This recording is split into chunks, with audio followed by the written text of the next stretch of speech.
Let me congratulate the organisers and all those attending this conference today. I feel privileged to have been invited to speak, and I want to congratulate in particular Mr. Long too, on the 20th anniversary of China's accession to the World Trade Organization, what he negotiated and which has laid the ground for both a more successful Chinese economy and a more successful global economy. And we meet in a year that is significant for China and for the world. Significant for China because China celebrates its 50th anniversary as a People's Republic. Significant too for the entire world as we confront huge global challenges that require global responses, from cooperation on climate change and addressing global financial instability to cooperation to eradicate poverty, protectionism, nuclear proliferation, and recently pandemics. And so I will speak as requested on how we can work together as a world to meet and master global problems that require global solutions.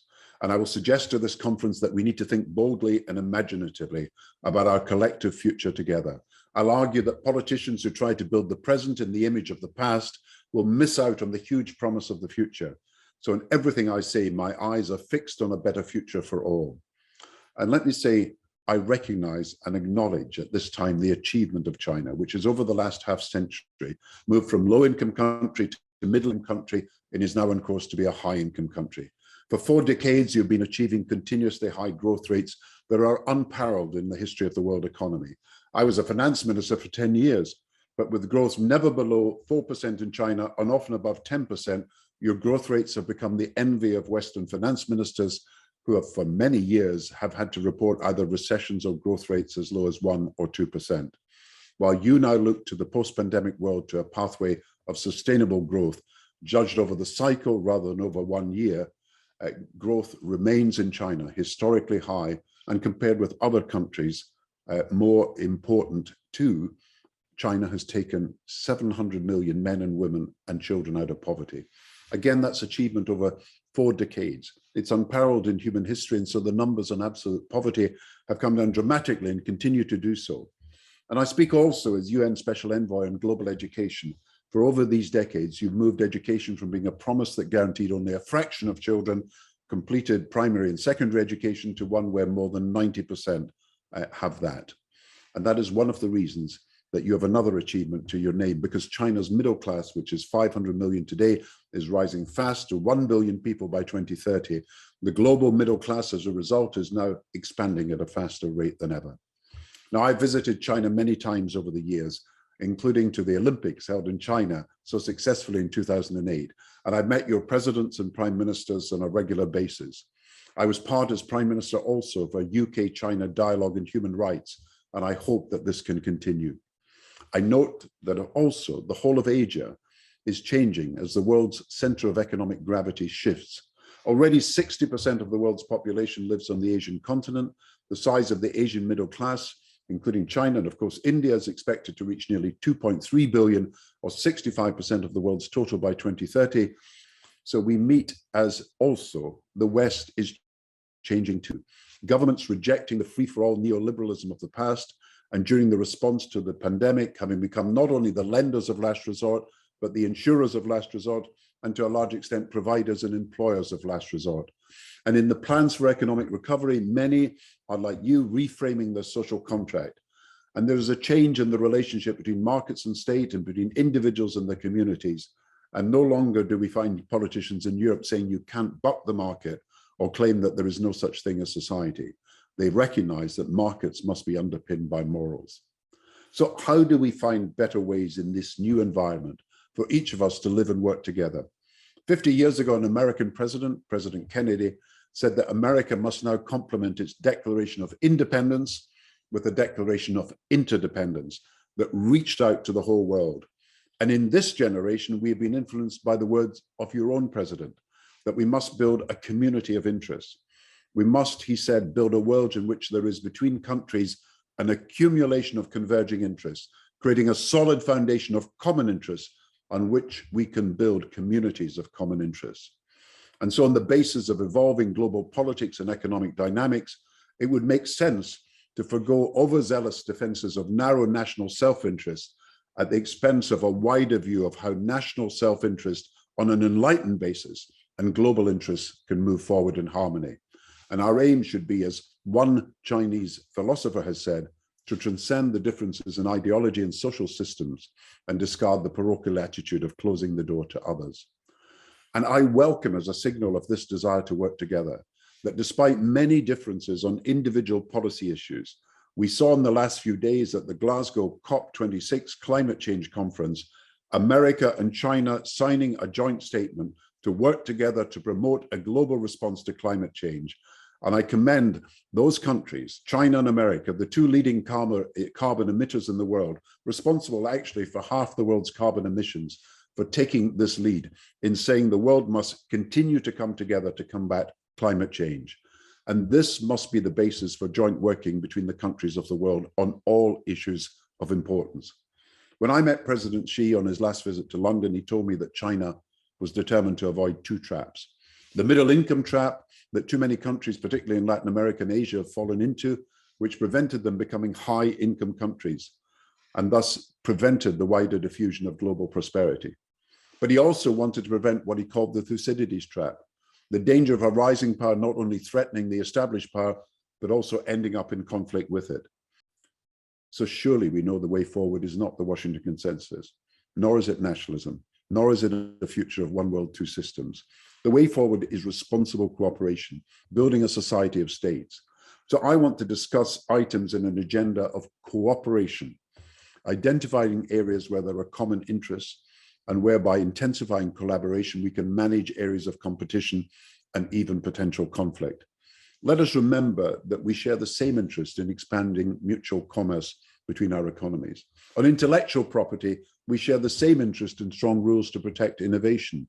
And so we need agreements on technology transfers, cyber security, and other issues. And as I said, on a human rights dialogue. My view is that both sides, China and America, should understand each country's domestic priorities. America to rebuild their economy and infrastructure and their national cohesion and unity under President Biden. China to maintain political stability, but also to deliver on your well-advertised ambitions for higher levels of prosperity from now to 2050. And we must work together to update our international institutions and make them fit for purpose and prevent a future of one world, two systems. I was involved as its chairman in creating the Leaders G20 in 2009, the G20 taking over from the G7 as the premier organization for international cooperation. All of us benefiting from the participation of China alongside Europe and America.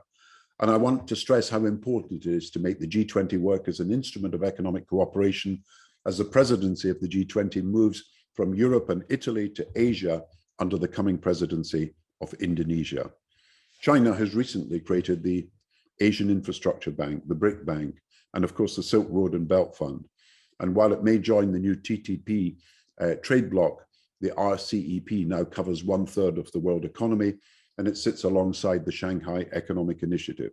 It is not difficult to imagine, however, the recently formed Asian Bank and the BRIC Bank becoming alternative development banks to the World Bank. And it doesn't require a huge leap of imagination to envisage AMRO and the Shanghai Initiative evolving into an Asian monetary fund, but that could in time become an alternative to the IMF. The danger is a future of one world, two systems. And the better way forward is to reform the G20, the IMF and the World Bank and make them more representative and effective. Between them, Europe, USA and Japan comprise today only 13% of the world's population, but they control 55% of IMF votes. European countries with 7% of the population hold 31% of the votes.